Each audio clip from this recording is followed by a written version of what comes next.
Okay. I've known a lot about the vampire community since 2002 until 2007, but there's something I've been studying this one video about the vampire community, and there's just something that really disturbs me because there's a lot of like hidden messages about racism and other things, and I would just like to go through it with you, and I'm gonna like basically play it and then stop it to say what I found out about this. So here we go. The classic Dracula figure in literature and movies is a European nobleman trapped in a lonely night world. A new generation has embraced the mythology of vampires, but it's an ethnically eclectic community that goes far beyond the pale-caped stereotype. Move over, Edward Cullen. Meet Miguel Valentine of Paterson, New Jersey. Universe. I'm a creature in the universe.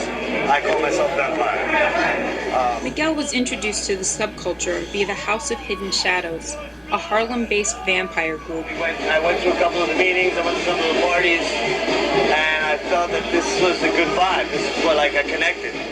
I found, black and Latinos that were not your stereotypical, not everything had to be hip-hop, Aramis is another member of Hidden Shadows. He says that people often have misconceptions about African Americans in the vampire community. It's harder for us.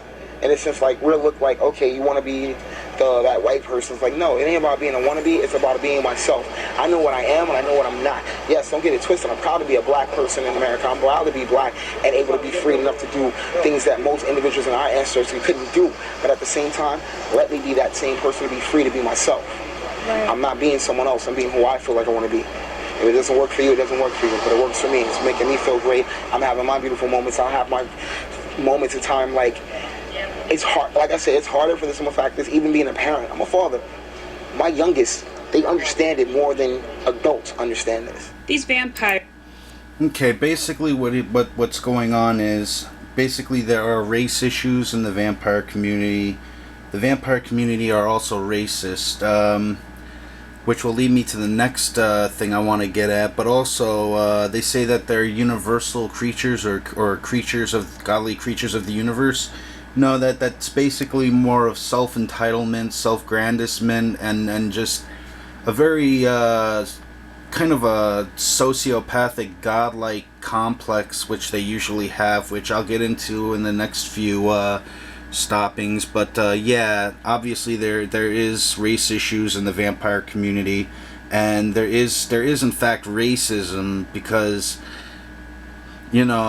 just like with goth, there's it doesn't matter if you're black, white, Chinese, fucking mix of Europe, Asia, Africa, whatever the fuck may be. It doesn't fucking matter. If that's who you are, then that's who you are, and whoever says otherwise is obviously a fucking idiot for or against. But anyway. Don't bite and feast like Dracula and Nosferatu. They drink blood by the drop in rituals. One drop. It's a symbolic thing. It's not consuming because you're in need of it.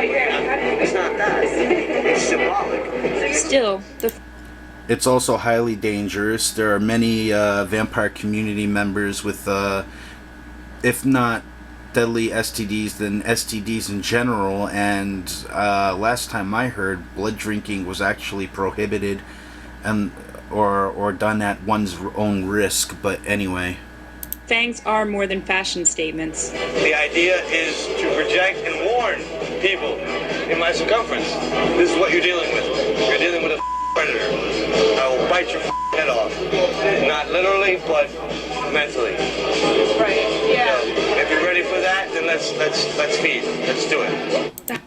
Basically, what he's saying is he's admitting that if you don't agree with him or any of the elders or kames or anything like that, basically what they'll do is they'll pull their little petty tactics on you. They'll basically call you a schizophrenic or mentally ill in general, just to like censor you and whatnot, and then and then they'll pull their whole bullshit. And for the most part, they are known to attack people, if not in large groups, then from behind and whatnot, physically. And hold on, man. And basically, they pull their little fucking games. Someone, that one person, Susan from the Village Voice. Yeah, they know what the fuck happened, and every time they run their little Vampire Secrets documentary, you could tell they're fucking lying through their teeth, and they know what the hell's going on. Because if this Suzanne person was trying to study up these vampire community people, and not the Russian mob, then what the fuck does the Russian mob care about, you know, this Village Voice person that disappeared because of these vampire community members? And, you know, secretly, even Michelle Bellinger fucking mentioned it and, like, told the truth about it, even though she lied through her fucking teeth. So, yeah, there's even truth through fucking lies.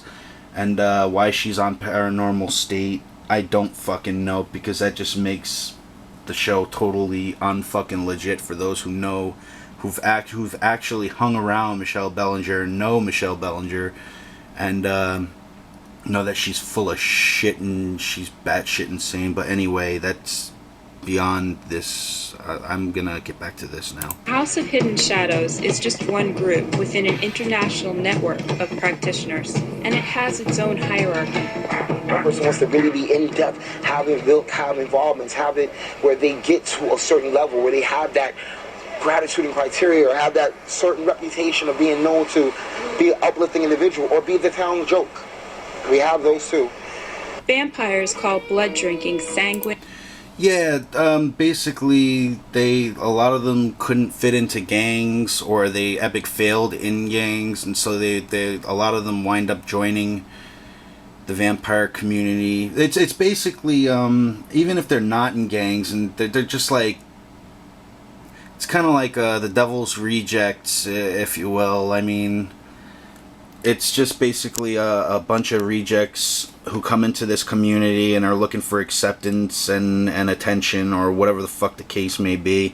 And yeah, he said something about uplifting people, or assholes, or jokes, people who are jokes and whatnot. Well, you know what? I like to be the fucking joke, but at the same time, I'm the asshole that can uplift people and pretty much bring them up to arms. Shit, I almost destroyed a fucking court, and the only reason why I didn't destroy the fucking one of those fucking courts was because, you know, that would be kind of selfish to kind of take away. I mean, courts have many things, not just for them, but also for people like me, because I get my laughs off on you know, that shit. But yeah, basically, secretly, he just said, like, it's a place for rejects and you know, people who are looking for acceptance, and basically admitting to the higher ups in the vampire community being the sick fucks leading the blind, for an easier way of putting it. And feeding. And they're all very cautionary about it. I like to fight, however, not recommended practice. These are acrylic, dental acrylic. Anyone who knows anything knows that human bite is the worst type of bite. Add acrylic chemicals to that bite, and you have infection.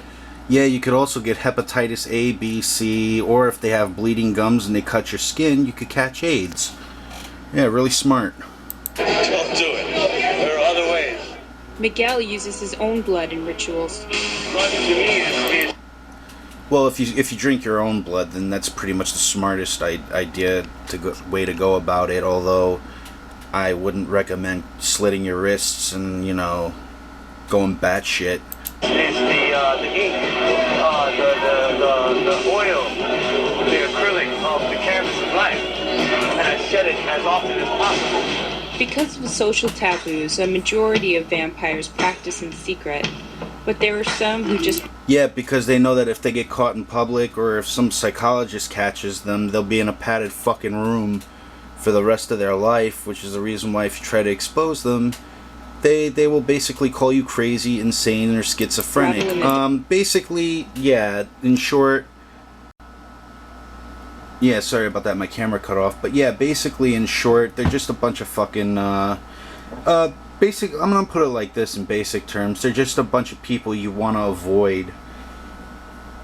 Unless, of course, you're looking for that kind of fucking trouble, because they're a bunch of assholes, one. Alright? They will fuck up your reputation. They will fuck up your life when they're done with you, or if you don't agree with them. Two,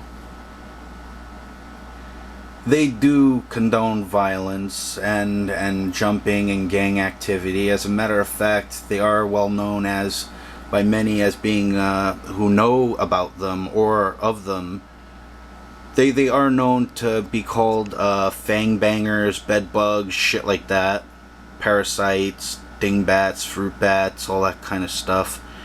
And I'm gonna speak for myself. I really don't fucking like them. You know, they call me insane, but in the meanwhile, they're the ones who are just utmost fucked up and out there, batshit insane, and just...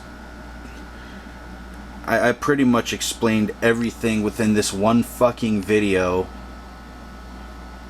That makes total fucking sense. And of course, if you cause a criminal... You know, if you cause any crime in their name, they're gonna deny your fucking existence, of course, and they're gonna be like, "Oh, I don't know what you're talking about. He's fucking this guy's fucking crazy." But yeah, they're a bunch of fucking liars. And if you meet anyone from the vampire or even the werewolf community, because those two kinds of people split. Like if you're in a goth club or whatnot, or if you see a vampire community party or whatever, avoid it. Avoid the party or avoid them. Because I think I've said it a million times and I'll say it again, they're just sick fucks leading the blind, and you really don't need that trouble and you don't need that grief.